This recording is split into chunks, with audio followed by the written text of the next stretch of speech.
नमस्कार साथियों, स्वागत है आपका आपके अपने YouTube चैनल गांव की पाठशाला पर। हम इस चैनल पर निरंतर गणित व विज्ञान विषय की कक्षाएं अपलोड कर रहे हैं। विज्ञान विषय की क्लासेज आपके लिए पुणे सर लेकर आ रहे हैं और गणित विषय की मैं आपको क्लासेज अपलोड करवा रहा हूं, उपलब्ध करवा रहा हूं।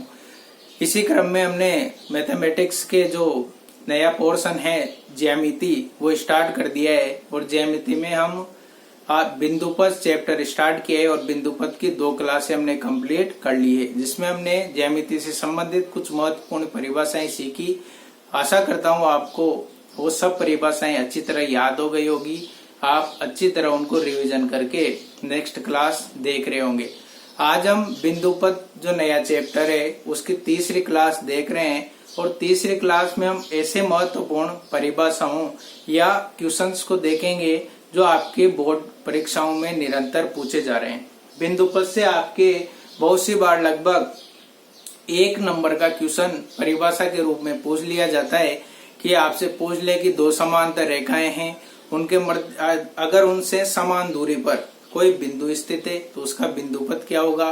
जैसे कोई घड़ी है, घड़ी का जो पेंडुलम है तो पेंडुलम के सिरे से किस प्रकार के बिंदुपथ का निर्माण होता है। इस प्रकार के क्वेश्चन अधिकतर बोर्ड परीक्षाएं आपसे पूछती रहती है, तो वो क्वेश्चन किस प्रकार सॉल्व करने, किस प्रकार उनको याद करना है, ये हम सीखेंगे। तो शुरू करते हैं। आज हम महत्वपूर्ण 2 परिभाषाएं मैं आपके लिए लाया हूं कि जो आपके प्रमेय के रूप में है। प्रमेय कब समझ में आएगी आपको? प्रमेय जब समझ में आएगी जब आप इनको बनाना सीख जाओगे कि किस प्रकार से कहना क्या चाहता है। जो इनका प्रमेय का जो भाव है, अगर वो भाव अपने स्पष्ट हो जाता है कि जो प्रमेय कहना चाहती है वो अगर हम समझ जाते हैं तो आप आसानी से प्रमेय जो रहती है थ्योरम, इसको आप आसानी से सिद्ध भी कर सकते हैं। तो देखिए अपने लिए लिखा हुआ है यहाँ कि 2 बिंदुओं से समदूरस्थ यानी कि समान दूरी पर किसी बिंदु का बिंदुपथ उन्हें मिलाने वाले रेखाखंड के लंब समद्विभाजक होता है। यह आपके प्रमेय नंबर 1 है। क्या कह रहा है ये कि 2 बिंदुओं से, तो अपन जैसा ये कह रहा है वैसे करना है कि 2 बिंदुओं से। ये अपन ने 2 बिंदु ले लिए A और B। क्या कह रहा है कि 2 बिंदुओं से समदूरस्थ यानी कि समान दूरी पर किसी बिंदु का बिंदुपथ, अपने पास 2 बिंदु है A और B, 2 बिंदु ले लिया। अब इनसे समदूरस्थ दूरी पर यानी इनसे समान दूरी पर, तो देखिए जैसे एक बिंदु यहाँ पर C स्थित है, तो इन दोनों से क्या है, समान दूरी पर स्थित है। जो बिंदुपथ है अपना A और B, 2 बिंदु हैं, A और B पर समान दूरी पर स्थित बिंदु, एक बिंदु C स्थित है, एक बिंदु क्या है C स्थित है, जो A और B से क्या है समान दूरी पर स्थित है। तो देख जो A से भी क्या है समान दूरी पर स्थित है और B से भी क्या है समान दूरी पर स्थित है। इसी प्रकार एक और बिंदु जो A से भी समान दूरी पर है और B से भी समान दूरी पर है। इसी प्रकार देखिए एक और बिंदु, ऐसे बहुत से बिंदु ले सकते हैं हम जो A और B से क्या है समान दूरी पर है। जैसे कोई बिंदु यहाँ ले लिया तो A से जो इसकी दूरी रहेगी, A से जो इसकी दूरी रहेगी वही दूरी किससे रहेगी, B से भी रहेगी। यानी कि जो बिंदु ले रहे हैं वो क्या है A और B से समान दूरी पर स्थित है। इसी प्रकार देखिए आप, तो ऐसे बहुत से बिंदु प्राप्त हो जाएंगे जो A और B से क्या है समान दूरी पर स्थित है। अब आप जैसे कोई बिंदु यहाँ लेना चाहो, कहाँ लेना चाहो, जैसे कोई बिंदु यहाँ पर लिया हमने, तो A से जो उस बिंदु की दूरी है और B से दूरी है, तो B के तो पास में स्थित है और A से क्या है बहुत दूर स्थित है, तो ये बिंदु थोड़ी होगा। क्यों नहीं होगा? हमें प्रतिबंध क्या दिया है, हमें प्रतिबंध दिया है कि बिंदुओं का ऐसा समूह लेना है जो क्या है बिंदुओं से समदूरस्थ हो, यानी कि जिसकी लंबाई, जिसकी दूरी दोनों बिंदुओं से समान हो। तो हम यहाँ पर तो ले ही नहीं सकते। इसी प्रकार जैसे अगर यहाँ लें तो यहाँ भी यही रहेगा, B के तो निकट रहेगा पर ऐसे दूरी पर रहेगा। अगर इधर लेते हैं तो A के पास रहेगा पर B से दूर रहेगा। तो केवल यही एक रेखा है जहां पर हमें प्राप्त हो रहा है कि ऐसे बिंदुओं का बिंदुपथ जो A और B से दूरी है, तो यही रहेगा। जब इसी क्रम पे हमें बिंदु प्राप्त हो रहे हैं, इसी क्रम पर क्या है लगातार बिंदु प्राप्त हो रहे हैं, तो उनका बिंदुपथ क्या हो जाएगा। जब हम पूरे बिंदुओं को मिलाते हैं तो बिंदुओं को मिलाने पर एक रेखा प्राप्त हो रही है। बिंदुओं को मिलाने पर एक रेखा प्राप्त हो रही, बिंदुपथ प्राप्त हो रहा है। तो ये बिंदुपथ क्या दर्शा रहा है? ये कह रहा है कि दो बिंदुओं से अगर समदूरस्थ बिंदु पर किसी बिंदु का बिंदुपथ है, तो ये बिंदु का बिंदुपथ हो गया। ये क्या हो गया? बिंदुपथ। क्या हो गया? ये बिंदुपथ कि दो बिंदुओं से समदूरस्थ बिंदु का बिंदुपथ, उन्हें मिलाने वाले रेखाखंड के, उन्हें कौन सा रेखाखंड मिला रहा है? ए और बी, ए बी रेखाखंड इनको मिला रहा है। तो मिलाने वाले रेखाखंड के लंब समद्विभाजक होता है, यानी कि जो ए और बी पर जो बिंदु प्राप्त हो रहा है वो क्या है? हमें लंब समद्विभाजक प्राप्त हो रहा है। ये आपके प्रमेय नंबर 1 है। आशा करता हूँ आपको समझ में आ गई होगी चित्र की सहायता से।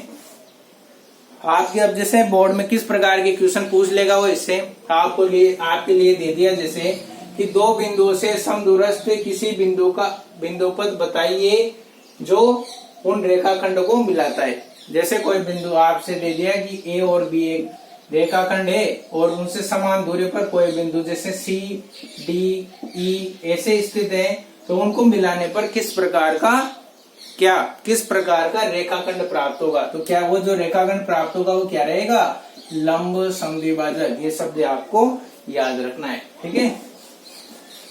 अब आपको कैसे लिखना है ये आप कॉपी में नोट कीजिए। परिभाषा नंबर 1, फिर परिभाषा नंबर 2, ऐसे जितनी भी आप परिभाषा पढ़ेंगे तो उन परिभाषाओं को नोट करते हुए जाना है। और इनमें से डायरेक्ट आपके 1 नंबर का क्वेश्चन पूछ लिया जाता है बिंदुपथ में से। वैसे अधिकतर अभी तक का देखें तो प्रमेय तो डायरेक्ट नहीं पूछी जाती, सिद्ध करना तो, पर बहुत सी बार डायरेक्ट क्वेश्चन जरूर पूछ लिया जाता है बिंदुपथ से संबंधित। दूसरी परिभाषा देखिए आप कि दो प्रतिच्छेदी रेखाओं से समदूरस्थ बिंदु का बिंदुपथ। आपसे ये पूछ लिया कि दो प्रतिच्छेदी रेखाओं से समदूरस्थ बिंदु का बिंदुपथ बताओ जो उन रेखाओं से बने कोणों की समद्विभाजकों का युग्म होता है। अब आपसे बिंदुपथ पूछेंगे तो आपको याद क्या करना है कि अगर जब दो प्रतिच्छेदी रेखाओं से कोई बिंदु समदूरस्थ दूरी पर स्थित होता है तो वह उन कोणों के समद्विभाजकों का युग्म प्राप्त करता है। देखिए अब एक दो प्रतिच्छेदी रेखाएं, प्रतिच्छेदी रेखा जानते हो आप, जैसे दो प्रतिच्छेदी रेखाएं हैं। क्या है? दो प्रतिच्छेदी रेखा, एक ये रेखा और एक ये रेखा प्रतिच्छेदी रेखाएं हैं। अब इन प्रतिरेखाओं से समदूरस्थ दूरी पर यानी कि समान दूरी पर, जैसे कोई बिंदु यहाँ पर स्थित है, कोई बिंदु यहाँ पर स्थित है, दोनों से समान दूरी पर स्थित है, इससे भी समान दूरी पर है और इससे भी समान दूरी पर है। इसी प्रकार कोई बिंदु स्थित है, दोनों से समान दूरी पर है।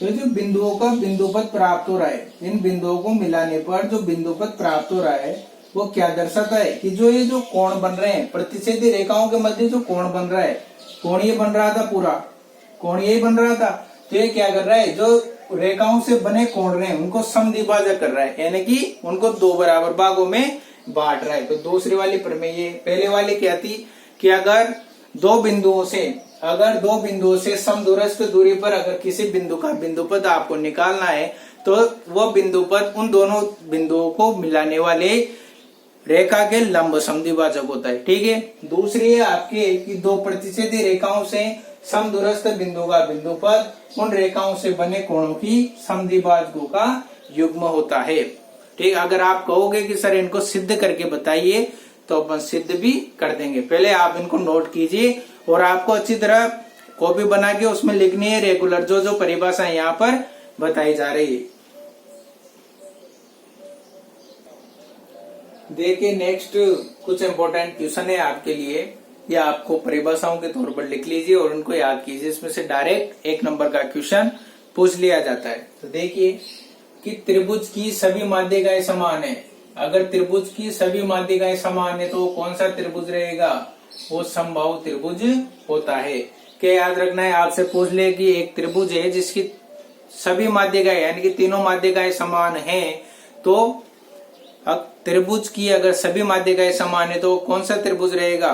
वो रहेगा समबाहु त्रिभुज। आपसे पूछ ले कि अगर किसी त्रिभुज की दो माध्यिकाएं समान हैं, अगर किसी त्रिभुज की दो माध्यिकाएं समान है तो वो कौन सा त्रिभुज रहेगा? तो वो रहेगा समद्विबाहु त्रिभुज। आपसे पूछ लिया जाता है कि त्रिभुज की दो माध्यिकाएं क्या है? समान, तो कौन सा त्रिभुज रहेगा? तो वो रहेगा समद्विबाहु त्रिभुज। अगर पूरी माध्यिकाएं यानी कि तीनों माध्यिकाएं समान है, अगर तीनों माध्यिकाएं समान है तो वो कौन सा रहेगा? समबाहु त्रिभुज।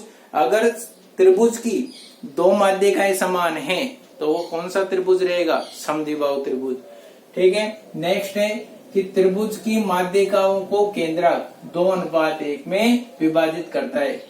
कौन से अनुपात में? 2:1। जो नेक्स्ट क्लास रहेगी उसमें मैं आपको माध्यिका और केंद्रक का जो ये अनुपात है 2:1 किस प्रकार से विभाजित करता है ये सीखेंगे, और इनके जो महत्वपूर्ण क्वेश्चन है इस प्रकार से किस प्रकार के क्वेश्चन पूछे जा सकते हैं वो सॉल्व करेंगे।